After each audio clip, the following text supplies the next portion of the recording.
outside sort of your base set, you know, big holos, there isn't many more significant. Dragonite, it's Dragonite's rookie card.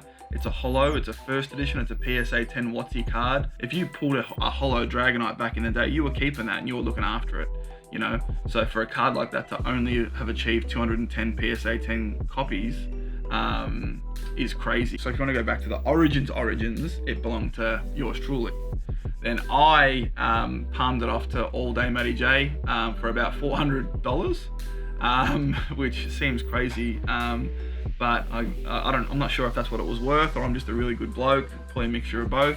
Sometimes you look at that and you think, gee, that's crazy. It's sort of shot from $500 to 10,000 in a few short years. But sometimes you look at it and you're thinking, really, you can still get a first edition Dragonite PSA 10 holo for 10 grand? It sounds so cheap. At the time, Taylor Harris was doing a lot of work with us through Team Alice Gym, and she expressed some interest in getting involved in the cards. And All Day Matty J, I guess his rego was due or something like that, but he then sold that Dragonite to Taylor Harris for around 2 grand. At some point, she I think she had her heart set on another card that was a little bit more expensive than the Dragonite, so she decided to let the Dragonite go in order to effectively trade up to some type of Charizard or some other type of card, which is what she did. So she had a chat to us on the show and said, "Hey, do you reckon you can move this Dragonite?" And I said, "Yeah, I think the community would love to you know, have this card go up for a live no reserve auction on the show, and I think we'll get a fair price for it." So that's what we ended up doing. Well, I think a lot of people just have a huge affinity with the Dragonite card, and I think naturally it brings a lot of mystery and a lot of potential from an investment standpoint, and a lot of mystery sort of just being, what's this card going to go for? There's not many of these cards in the whole world with a population of 210. It's one of the best holo cards from one of the earliest English Pokemon card sets, being the Fossil set, and I think it just really captured everyone's imagination, and people wanted to see, you know, what was going to happen. And people like POWERFISH, Isaac Butterfield, Taylor Harris was here. She had a vested interest in the card, but Kieran Stott rocked up, put in a huge bid. So there was a lot of interest in this card, and I think it was because it's such a beautiful card. It's got such a lot of potential, and a lot of people do have a soft spot for this particular Dragonite holo. So it was good to see everyone come and witness what we believe to be Australian, you know, PSA graded Pokemon card history. This hobby is kind of like, it's like a little niche, a little family niche, you know what I'm saying, of individuals, and they all know that cards like that, you know, anytime they go up for sale, it is, you know, a little blimp on the radar. It's a little piece of history. You know, every person that comes along and invests 5 figures into one of these Pokemon cards, it's good news for everyone in that family. And we are off. First edition PSA 10 Holo Dragonite. It has begun. It was off to a crashing start. You know, we had a full intro video play and things like that, and our viewers nearly tripled straight off the bat. We had some pretty serious guys come out with some pretty hefty bids. You know, our auctions usually start at $1, $5, $10. Jess Smythe come out throwing shots straight away at 500, so it was a very exciting start to the auction. Steve Gaylard came in straight after that, and he put $1,000 up. I mean, in hindsight, you see what the card went for. You know, it wasn't a huge bid, but just to have those $500 bids going in one after another so early in the auction was very exciting. Thomas Poole then doubled the auction, and we sort of went straight from 1,000 to 2,000, and I think that was really when things started really taking off. Some might say a bit of an optimistic bid there at 2,500, but Testro is always there to snag a bargain, and he knows his cards very well, and he's done very well with his bidding strategy. But I think a sneaky little bit at 2.5k. I think Testro knew that it was unlikely to bring home the Dragonite. 5,000. We're at 5,000. Another $5,000. Reese Pruitt's coming in at $5,000 was a huge development in the auction, and again, gone from 2.5 to 5 just shows these guys aren't mucking around. If you're coming in with a bid of 5k on a card that could be worth a little bit more than that, he's done the right thing there. He hasn't gone 2.5 to 2,800 to 3,000. He's saying, look, this $5,000 bid's pretty much all I've got. I may as well throw it when the numbers are low, you know, in the hope to try and scare a few people off and end the auction right then and there. Kano's a very astute collector, knows his cards very well, been around the hobby for a long time, done a lot of business with Kano. There hasn't been one bid yet that's been less than $500. Another 5k bid coming through. We've got some serious players in the house tonight as we hit 5.5 now. Bid 6k from Habibi.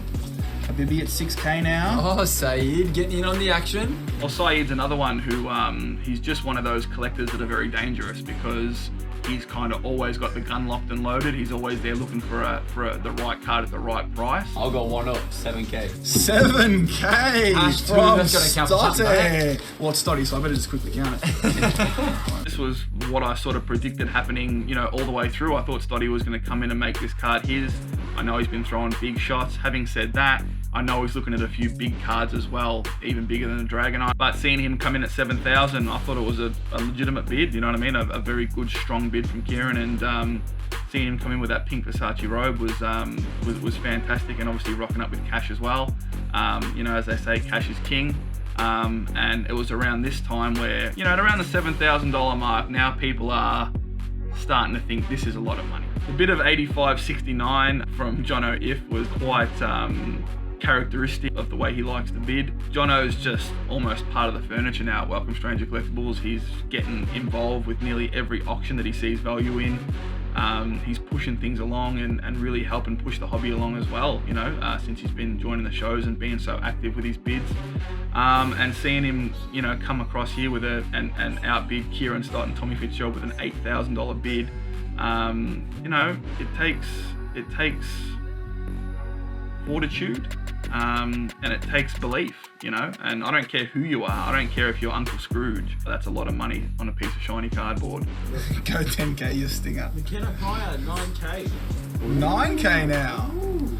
Well, McKenna, it shocked me because I just didn't expect someone to come into the auction that late. You know what I mean? McKenna hadn't bid anything at that point. She did not express to me at any point that she was interested in the card. I know she definitely has a very impressive collection, and really put the boys to shame in a lot of ways. Come in with a $9,000 bid, which was significantly more than the last bid. In all fairness, I did think there might be another bid or two out there when we got this bid from McKenna. When I got that $9,000 bid, I didn't necessarily think the auction was over. I thought it was a very strong bid, but that was the one. That 9,000 just, eclipsed all the boys and everyone else, and she should be very proud of herself. I mean, she got like 30 or 40 likes the moment she hit that bid, and the people really got behind her, and a great acquisition for her, for an already sensational high-end PSA 10 Pokemon card set that she has. And anyone who's lucky enough to know McKenna, maybe ask her if you can see her cards, and it will be something. It'll definitely be a treat. Good luck to whoever takes home this beautiful card. Record-breaking night for Welcome Stranger Collectibles. We're going to start now, Pokemon.